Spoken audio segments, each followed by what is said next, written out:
Bonjour à tous, bienvenue sur Territorial Academy. Aujourd'hui, on plonge dans l'actualité territoriale de la semaine passée. Des infos à ne pas manquer pour booster vos préparations au concours de la fonction publique territoriale. Restez bien jusqu'à la fin, car ces sujets pourraient bien tomber lors de vos épreuves. Première actu relayée par Le Monde la semaine dernière. Les zones à faible émission, ZFE, continuent de faire débat.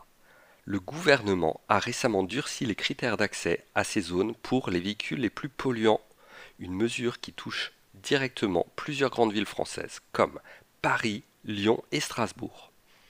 Si vous préparez un concours de la fonction publique territoriale, c'est un sujet clé à maîtriser, surtout si vous visez des postes dans les gestions des territoires ou l'urbanisme.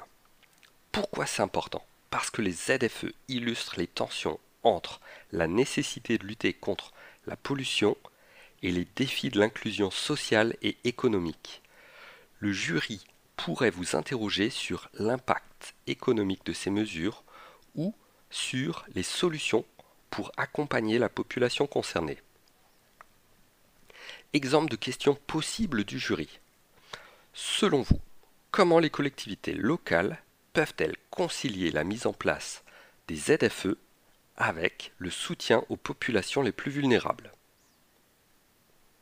Une bonne réponse mettrait en avant la nécessité d'accompagner ces mesures avec des aides pour les ménages modestes, comme des subventions pour l'achat d'un véhicule propre ou le développement des transports en commun.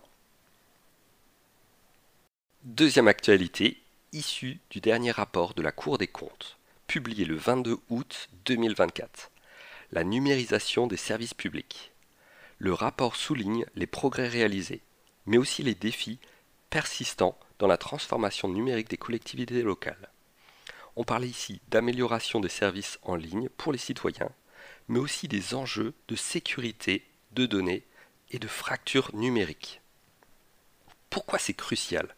Parce que la digitalisation des services est un axe majeur de modernisation des administrations territoriales.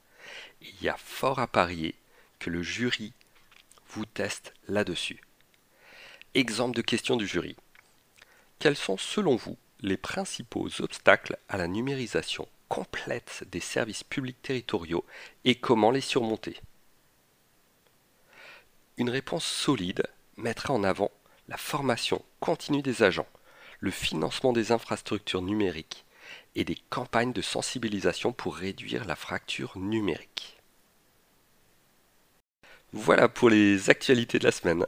Si vous voulez maximiser vos chances de réussir le concours, abonnez-vous à Territorial Academy. On se retrouve très vite pour d'autres conseils, des actus indispensables. Allez, à bientôt, bon courage pour vos révisions.